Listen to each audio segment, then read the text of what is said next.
सहनाववतु सहनौ भुनक्तु सह वीर्यं करवावहै तेजस्विनावधीतमस्तु मा विद्विषावहै। ॐ शान्ति शान्ति शान्तिः।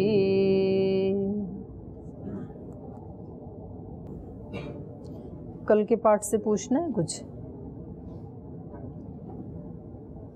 Any question?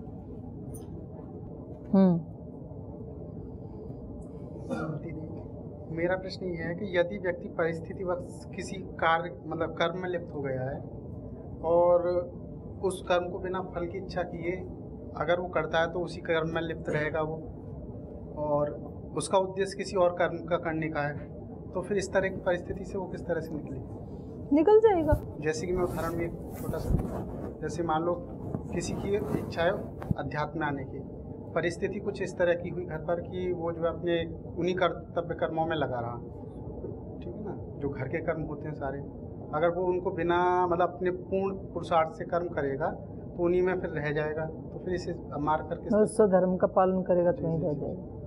पहले ये बताइए कि आप अध्यात्म से क्या समझते हैं? अध्यात्म मीन्स क्या? अध्यात्म मतलब है कि ये जो मतलब इस तरह का जो माहौल है योग और थोड़ा और स्पष्ट करो। अध्यात्म मतलब क्या? अध्यात्म मतलब ब्रह्मचारी बन जाना, अध्यात्म मतलब आश्रम में आ जाना, अध्यात्म मतलब संध्या हवन करना, अध्यात्म मतलब प्राणायाम करना, अध्यात्म मतलब ईश्वर प्राप्ति। ईश्वर प्राप्ति तो लक्ष्य हो गया जी। आपने कहा ना जीवन कैसा, आध्यात्मिक जीवन कैसा, प्राप्ति तो एक सिचुएशन नहीं है ना, वो तो अंतिम हो गया। आध्यात्मिक व्यक्ति किसको कहेंगे? आपने दो डिवीजन किए ना कि जी उसका एक सांसारिक व्यक्ति है, उसको अपने कर्तव्य कर्म करने हैं, ऐसी उसके सामने सिचुएशन है और वो चाहता क्या है, उस सिचुएशन से निकल के आध्यात्मिक जीवन जीना, ऐसे बोला आपने। तो आध्यात्मिक जीवन जीने का मतलब आपने क्या समझा कि जो हमारी तरह से यहाँ आके वो गुरुकुल में रहना चाहता है, वो ब्रह्मचारी बनना चाहता है, वो श्वेत वस्त्र धारण करना चाहता है, छोटी जनेऊ रखना चाहता है, संध्या हवन करना चाहता है, ध्यान करना चाहता है, इस सब को हमने क्या कहा? आध्यात्मिक जीवन। और जो व्यक्ति पैंट शर्ट पहनता है, जो ऑफिस में जाता है, अपने बच्चों की फीस भरता है, स्कूल में पढ़ाता है, अपने माता पिता की सेवा करता है, उसको हमने क्या कहा? संसारी। ठीक है, तो पहले हमें ये जो परिभाषा हैं ये स्थूल रूप से परिभाषा की जाती हैं, लेकिन वास्तव में आध्यात्मिकता का संबंध बाहर से बहुत कम है और अंदर से ही पूरा है। आध्यात्मिक मतलब क्या? स्पिरिचुअलिटी। स्पिरिचुअलिटी मतलब क्या? स्पिरिट के जो धर्म हैं उनके अनुसार जीना। आध्यात्मिकता मतलब क्या? आत्मा से संबंधित, आत्मा के जो धर्म हैं उनके अनुसार जीना। आत्मा के धर्म क्या हैं? आत्मा शुद्ध है तो मतलब पवित्रता से जीना। पवित्रता किस किस चीज़ की? शरीर की, मन की, दृष्टि की, वाणी की, श्रवण की, कर्म की, इन सब चीज़ों की पवित्रता। अब जैसे विचार की पवित्रता क्या होगी? किसी के बारे में भी बुरा नहीं सोचना, वो व्यक्ति ऐसा है ऐसा है। आप कहेंगे जो बुरा कर ही रहा है उसके बारे में बुरा कैसे ना सोचें? जो बुरा कर रहा है वो अपना एक कर्माशय बना रहा है, लेकिन उसको देख करके आप अपने मन में चिढ़ते जा रहे हैं, इरिटेट होते जा रहे हैं, तो ये आपके विचार की अपवित्रता है। आपका विचार पवित्र नहीं है। जब आप वाणी से जैसे सोच रहे हैं वैसा आपने बोल ही दिया तो आपका फिर वाणी भी पवित्र नहीं रही। पहले तो मन पवित्र नहीं रहा। माना कि आप कहीं किसी पार्क में बैठे हैं और कोई व्यक्ति सिगरेट पी रहा है, कोई व्यक्ति बीड़ी पी रहा है, तो वो तो गलत काम कर रहे हैं ना। तो आप कहेंगे कि जी उसके बारे में अच्छा कैसे सोचें। तो वो व्यक्ति यद्यपि गलत कर रहा है, पर उसको देख करके हमने यदि कमेंट्री शुरू कर दी अपने मन में, तो फिर हमारा भी विचार तो पवित्र नहीं रहा। तो ठीक है, वो भी एक वैसी ही आत्मा है, उसका ये कर्म ठीक नहीं है, लेकिन उसके इस गलत कर्म से मुझे अपने विचार को गलत नहीं करना है।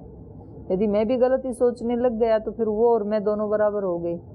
और फिर यदि कोई मेरे पास आ जाए, कोई योग शिक्षक, तो फिर मैं 10 मिनट उसके ऊपर भाषण भी दे देता हूँ कि देखो, एक तरफ स्वामी जी लगे हैं पेड़ पौधे लगाने में, एक तरफ योग प्राणायाम सिखाने में, एक तरफ ये ऐसे लोग हैं जो लगे हैं प्रदूषण फैलाने में।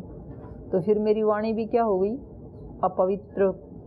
तो हमारी आत्मा का धर्म है, आत्मा कैसा है? शुद्ध। शुद्ध मतलब पवित्र। तो पवित्रता मेरे विचार की, पवित्रता मेरी वाणी की, पवित्रता मेरी दृष्टि की, पवित्रता मेरे घर की, वस्त्रों की, ये आध्यात्मिकता है। आत्मा का गुण है प्रेम स्वरूप है, वो ज्ञान स्वरूप है वो। और जब मेरा ज्ञान डोलने लगता है, या जब मेरे प्रेम में जिन शरीर के साथ जिन लोगों का रिश्ता है वो तो मेरे अपने, और शरीर के साथ जिनका रिश्ता नहीं है उनको मैंने मान लिया पराया। तो ये आत्मा के अनुसार थोड़ी हुआ। आत्मा तो कहती है सभी आत्माएं हैं, और सब आत्माएं हम ईश्वर के अंदर रह रही हैं। इसलिए वसुधैव कुटुंबकम, सबके साथ अपनेपन का भाव रखना। जो भाव आप अपने भाई बहनों के प्रति रखते हैं, कोसों दूर बैठ करके भी उनके बारे में कितनी भलाई सोचते हैं, उनके उत्कर्ष के लिए सोचते हैं, वैसा भाव अपने रूममेट के साथ भी रखना। ऐसा नहीं है कि उसको फिर कुछ कहना ही नहीं है, वो कहीं गलत कर रहा है तो उसको ठीक भी करना है, पर वो भाव, तो सबके साथ अपनेपन का भाव रखना, सबके प्रति एक पवित्र रिश्ता रखना, ये सारी आध्यात्मिकता है। अब कोई व्यक्ति मतलब संध्या भी कर रहा है लेकिन उसके मन में अपवित्रता है, वाणी में अपवित्रता है, आचरण में अपवित्रता है, तो फिर वो आध्यात्मिक नहीं हो पाएगा ना, पूरे अर्थ में आध्यात्मिक नहीं हो पाएगा। और आत्मा के जो गुण हैं तो वो व्यक्ति कहीं भी जी सकता है उन गुणों को, अपने घर में रहते हुए भी। इसलिए हमारे यहाँ पर गृहस्थ ऋषि भी हुए, हमारे यहाँ गृहस्थ ऋषि भी हुए, बहुत ज़्यादा हुए। और हमारे यहाँ सन्यासी ऋषि भी हुए। हमारे यहाँ गृहस्थी लोगों ने भी अध्यात्म की बहुत ऊंचाइयों को प्राप्त किया। राजा जनक तो एक उदाहरण है, याज्ञवल्क्य ऋषि तो एक उदाहरण है, कुछ उदाहरण हैं, ऐसे ऐसे तो अनेकों हुए। रामकृष्ण एक उदाहरण है। ऐसे कुछ उदाहरण हमें मिलते हैं, कुछ तो हमें मिलते भी नहीं हैं। तो अध्यात्म को व्यक्ति कहीं भी जी सकता है, ये बिल्कुल उसकी आवश्यकता नहीं है कि हमें जी आध्यात्मिक जीवन जीना है तो हमें किसी आश्रम में जाना पड़ेगा। और यदि हम आश्रम में नहीं जा पाए तो हम मन में ये सोचेंगे कि जी मैं जाना तो चाहता था लेकिन मेरा कर्तव्य मुझे कह रहा है कि यहाँ रह कर के परिवार को संभाल, और यदि परिवार को संभाल रहा हूँ तो मन में इच्छा होती है वहाँ जाने की। तो इस ऊहापोह में तो फिर स्वधर्म का पालन नहीं हो पाएगा। तो भगवान कृष्ण तो कह रहे हैं अपने स्वधर्म का पालन करो और उसके प्रति कोई फल की इच्छा मत रखो। ये भी तो इच्छा ही है ना एक, कि मैं इसको छोड़ करके उसको प्राप्त करूँगा। जो तेरे सामने है उसमें से तो तू आध्यात्मिकता ढूंढना। तेरे सामने तेरी माँ है, बच्चे हैं, पत्नी हैं, भाई बहन हैं, तो वो भी तो उसी ईश्वर के ही स्वरूप हैं, उसी की तो क्रिएशन है ना वो भी। तो ईश्वर का स्वरूप विश्वमय भी है, स्वामी जी महाराज रोज बताते हैं हमें, और विश्वातीत भी है। और वो दोनों ही स्वरूप हर घड़ी, हर समय, हर स्थान पे हमारे सामने उपस्थित हैं। विश्वमय रूप भी हर घड़ी उपस्थित है हमारे सामने। हम कहीं ना कहीं तो संबंधों में जीते ही है ना। घर के संबंध छोड़े तो आश्रम के संबंधों में जीते हैं। तो जैसा जिसका कर्माशय है, जैसे जिसके संस्कार हैं, वो व्यक्ति निश्चित रूप से वहां पहुंच ही जाएगा, ऐसा ईश्वर का विधान है। और फिर जो जहां पहुंच गया वहां पहुंच करके अब मेरा कर्तव्य कर्म क्या है,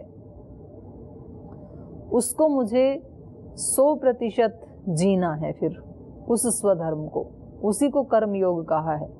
जब आप एक बार यहाँ आश्रम में आ गए और आपने ब्रह्मचर्य की दीक्षा ले ली, तो अब एक ब्रह्मचारी को कैसा होना चाहिए, केवल वो ही आपका कर्तव्य कर्म है। अब यहाँ बैठ करके यदि आप घर परिवार के बारे में चिंता करते हैं, सोचते हैं, तो फिर आप अपने स्वधर्म का पालन नहीं कर रहे हैं। तो आपको ये इतनी त्रुटि उसमें रह जाएगी, उसका फल आपको भोगना पड़ेगा।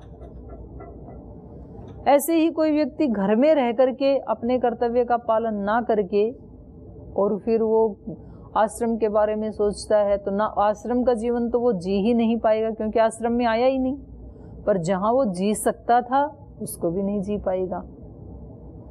तो विश्वमय रूप ईश्वर का सब जगह विद्यमान है और विश्वातीत रूप भी सब जगह विद्यमान है। तो हमें आध्यात्मिकता को हमने ना मतलब ऐसे डिफाइन कर दिया कि जो व्यक्ति मंदिर जाता है वो आध्यात्मिक है, जो व्यक्ति कभी मंदिर नहीं जाता, रोज सुबह सुबह अपनी दुकान पे जाता है, वो संसारी है, जो व्यक्ति चिड़िया को चूगा डालता है वो आध्यात्मिक है, जो व्यक्ति नहीं डालता है वो संसार। ऐसे हमने मोटा मोटा डिफाइन कर दिया। संसारी भी ईश्वर का ही रूप है, वो ईश्वर से अलग नहीं है और उसके पास भी आत्मा है। तो कहीं भी रह करके व्यक्ति आध्यात्मिक जीवन जी सकता है। तो इसमें कोई हमें पार्टीशन करने की आवश्यकता नहीं है। महर्षि रमण से एक बार किसी ने पूछा जा करके कि जी मैं शादी करूं कि नहीं करूं, तो महर्षि रमण ने कहा कि कर लो। तो उन्होंने कहा कि आपने तो नहीं की, मेरे को कह रहे हैं आपने तो नहीं की। तो उन्होंने कहा मेरा तो ऐसा ही प्रारब्ध था, शादी ना करना ऐसा ही मेरा प्रारब्ध था। तो उन्होंने कहा कि ये मेरा प्रारब्ध भी तो हो सकता है, शादी ना करना मेरा प्रारब्ध भी तो हो सकता है। तो महर्षि रमण ने कहा यदि आपका प्रारब्ध होता तो आप मेरे से पूछते ही नहीं, मैंने तो किसी से पूछा नहीं। तो जो हमारा प्रारब्ध होता है वहाँ ईश्वर हमें अपने आप पहुँचा ही देता है। जैसे हमारे पीछे के संस्कार हैं और जैसी हमारी इस समय अभिप्सा है, उसके अनुसार ईश्वर अपने आप हमें फिट कर देता है। तो किसी को गृहस्थ में फिट करता है, किसी को सन्यास में फिट करता है, किसी को ब्रह्मचर्य में फिट करता है। अब जो जहाँ पर फिट हो गया उसको वहीं पर ही आध्यात्मिक जीवन जीना चाहिए। और आध्यात्मिक जीवन व्यक्ति कहीं भी जी सकता है। अपने स्वधर्म का पालन करते हुए भी आध्यात्मिक जीवन जिया जा सकता है। और आध्यात्मिक जीवन जीते हुए ही कोई अपने स्वधर्म का पालन कर सकता है, उससे पहले कदापि नहीं कर सकता। यदि कोई व्यक्ति आध्यात्मिक नहीं है तो वो अपने स्वधर्म का पालन कर ही नहीं सकता है। और कोई क्वेश्चन? ना, इसी में से नहीं, अपना प्रश्न। अध्यात्म का मैं क्वेश्चन नहीं कर रहा हूँ, बस मैं अपने हिसाब से अध्यात्म समझ रहा हूँ। इससे आपको ये सही है कि ये मेरा विचार है। चल बोलो आपका। विचार, वाणी, व्यवहार, कर्म और अपने शरीर के साथ साथ अपने आसपास के वातावरण में पवित्रता बनाए रखना ही अध्यात्म है। ही नहीं, भी लिख कर लो, बस इतना संशोधन कर लो। भी, ये भी आध्यात्म है। ही कह दिया तो आपने तो उसके अतिरिक्त सबको उड़ा दिया। अध्यात्म तो बहुत बड़ा है, पवित्रता उसका एक अंश है।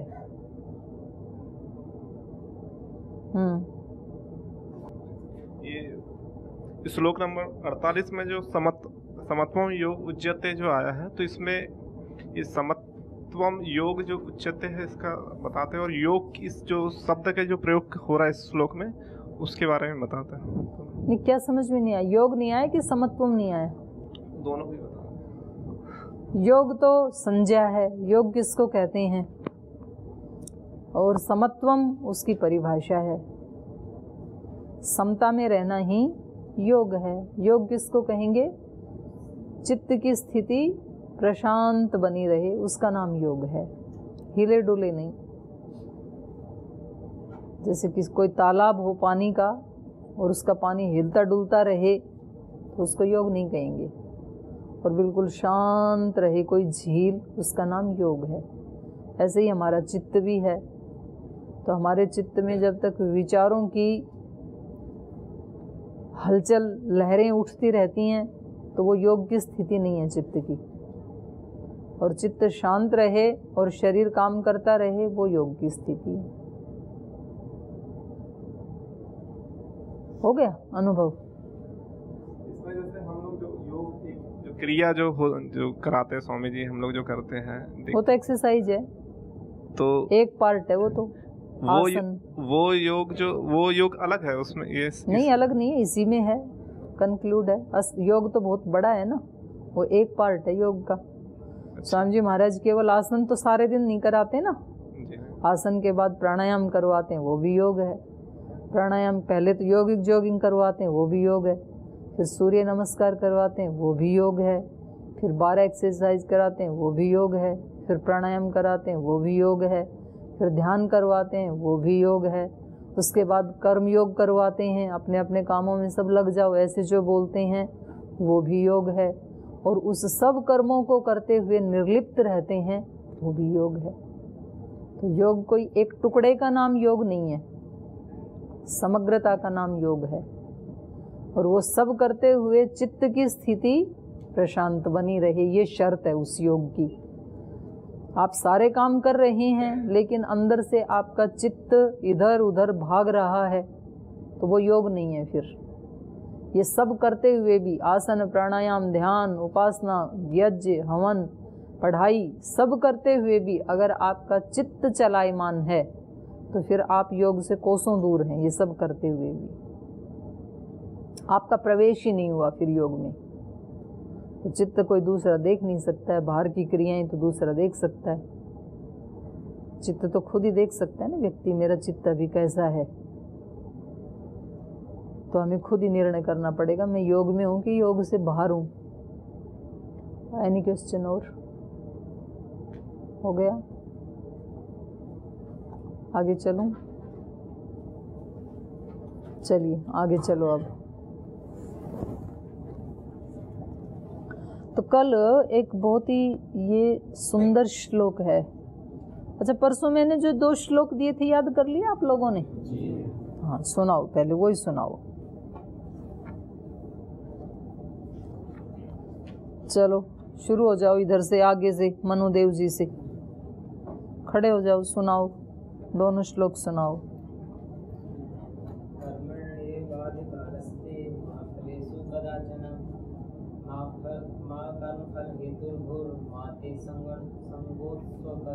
संगोस्तु। अगला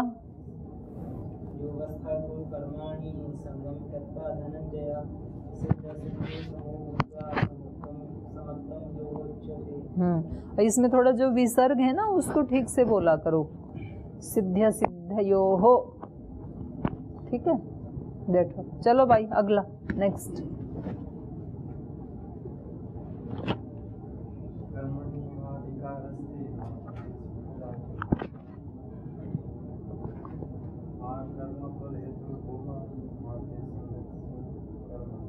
माते संगोस्तु अकर्मणि।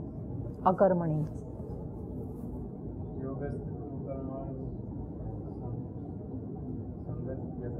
संगम त्यक्त्वा। त्यक्त्वा त्यक्त्वा त्यक्त्वा त्यक्त्वा। धनंजय तो बोलो, संगम त्यक्त्वा धनंजय।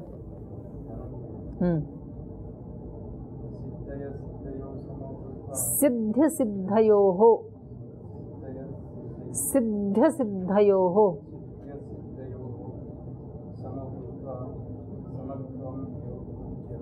नए आए हो? हाँ अच्छा सुना है, बैठो। हाँ भाई, हाँ फिर बोलो। कर्मण्येवाधिकारस्ते, एव नहीं एवा, आ भी तो है।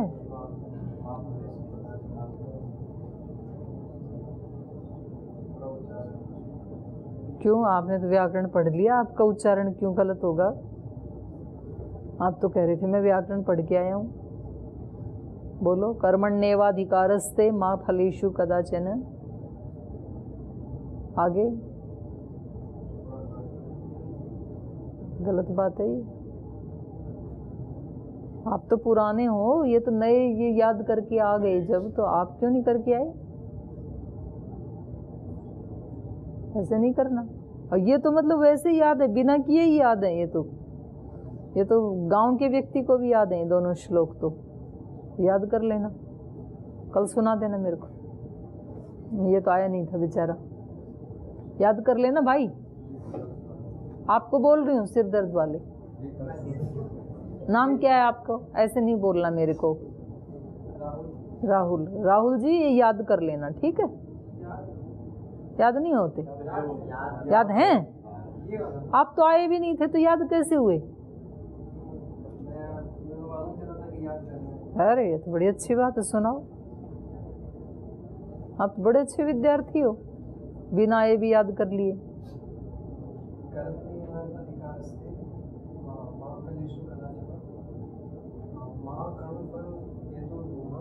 भू, भू पर रुक जाओ। माँ कर्म फल हेतुर्भू,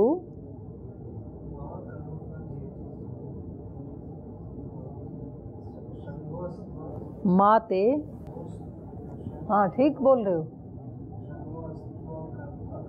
हाँ वेरी गुड, इसके लिए ताली बजाओ भैया। आया भी नहीं और फिर याद कर लिया। फिर दो बताए थे मैंने, तो एक ही याद किया। चलो एक तो किया कम से कम उसने। मतलब आया भी नहीं फिर भी ये क्या होमवर्क दिया है। अभी दूसरा और कर लेना भाई, है ना? हाँ, आप अच्छे ब्रह्मचारी हो। आप बोलो।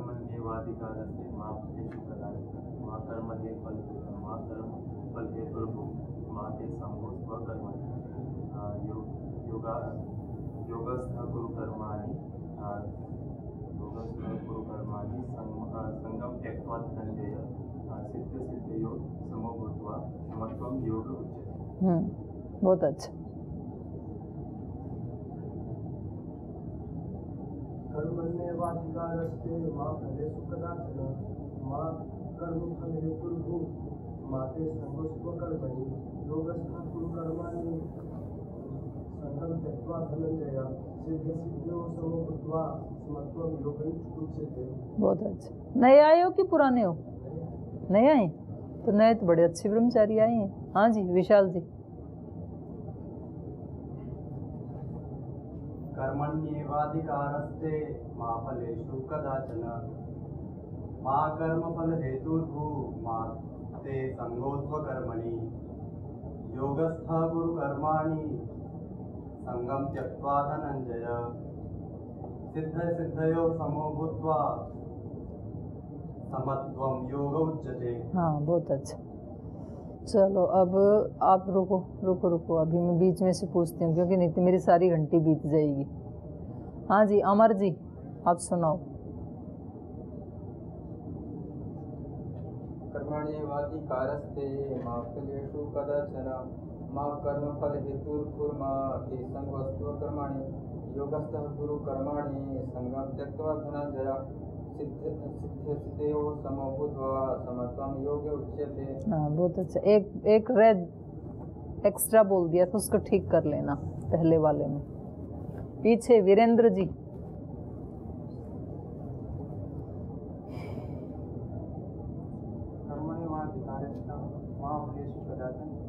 कदाचन नहीं, कदाचन।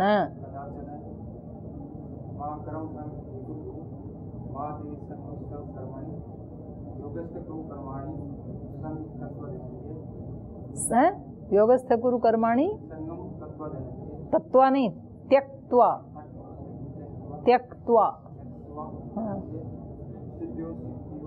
सिद्धियो सिद्धियो नहीं, सिद्धि असिद्धयो, तो उनकी संधि करके बन गया सिद्ध सिद्धयो।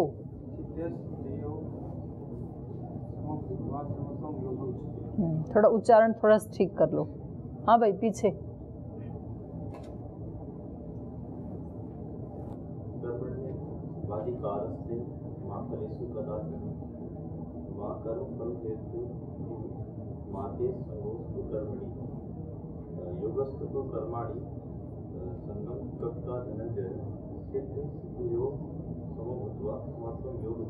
योग नहीं योग, समत्वम योग उच्यते। अब इस लाइन में चलो, ये सुनील जी के पीछे क्या नाम है ब्रह्मचारी हैं?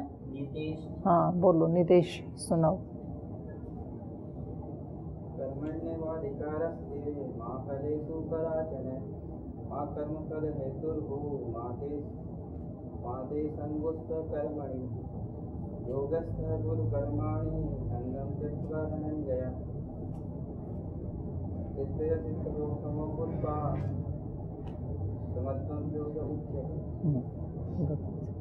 हाँ भाई, ये रविकांत जी के पीछे आप कोई बोल रहे हैं, नरेश नाम है।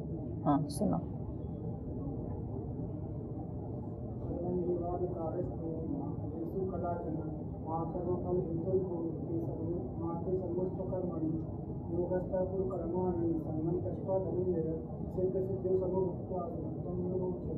बहुत अच्छा। अब आपके साइड में जो बैठे हैं सुशील के पीछे, जो अभी प्रश्न पूछ रहे थे, क्या नाम है? हैं? मोहन। हाँ सुनाओ।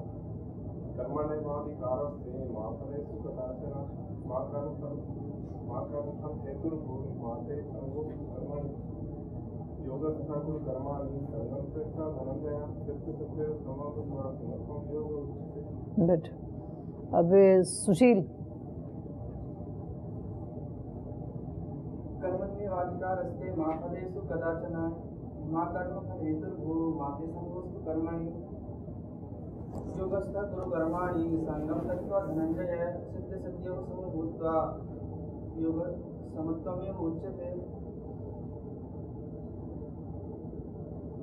आपका क्या नाम है?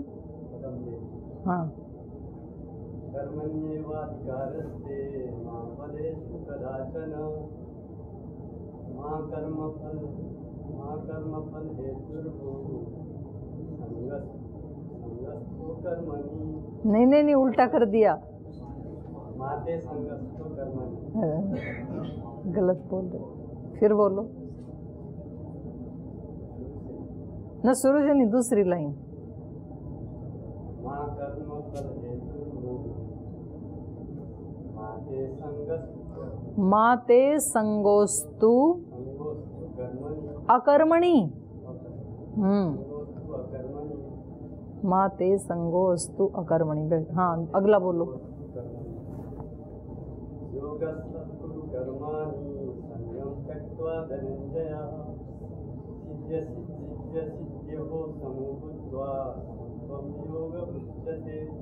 बैठो। हाँ जी तीर्थ देव जी, याद है? सुनाओ। पहले आपसे पीछे आप सुनाओ पहले। हाँ आपका क्या नाम है? समर्थ देव जी। हाँ।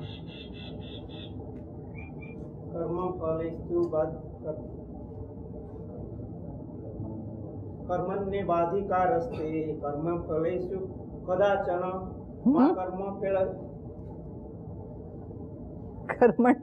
कर्मण्येवाधिकारस्ते कर्मण्येवाधिकारस्ते मा फलेषु कदाचन मा कर्मफल हेतुर्भूः मा ते संगत्व कर्मणि योगस्थ गुरु कर्माणि संगत्वा धनंजय सिद्धो सिद्धो समभूत्वा समत्व योग उच्यते। पूरी उड़ीसा स्टाइल में आपने मतलब कोशिश तो की है, लेकिन अशुद्ध सुनाया है।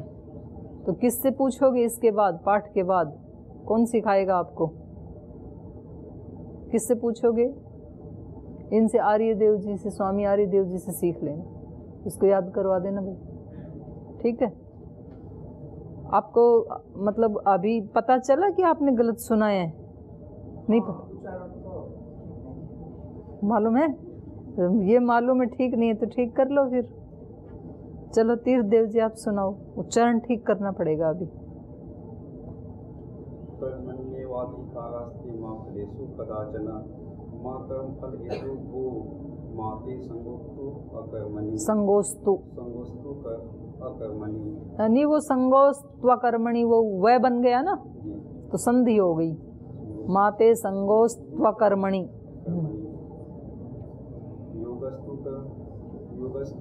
तू नहीं, योगस्थः कर्माणि संगम तत्व धनंजय सिद्ध्य सिद्ध्यो समभूत्वा समत्वम योग उच्यते। योग नहीं, योग।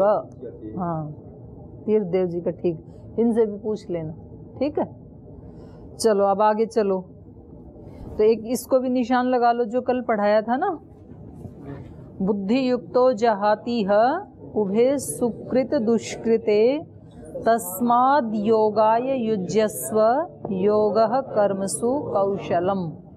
तो ये भी महत्वपूर्ण श्लोक है कि जो बुद्धि युक्त होता है, जो ज्ञानी व्यक्ति है, वो इह जहाति, यहीं छोड़ देता है। किसको? सुकृत दुष्कृते उभे, सुकृत और दुष्कृत दोनों को यहीं छोड़ देता है। ना पाप का भाग फल लेना चाहता है, ना पुण्य का लेना चाहता है। दोनों को क्यों छोड़ता है? एक को तो पकड़ सकता है ना, सुकृत को तो पकड़ सकता है, तो उसको भी क्यों छोड़ देता है बुद्धिमान व्यक्ति? सुकृत को भी क्यों छोड़ देता है? हैं? एक मिनट, हाँ हाँ, ये है करेक्ट उत्तर। क्योंकि कभी भी सुख और दुख को आप सेपरेट कर ही नहीं सकते हैं। अगर आएंगे तो दोनों आएंगे, जाएंगे तो भी दोनों जाएंगे।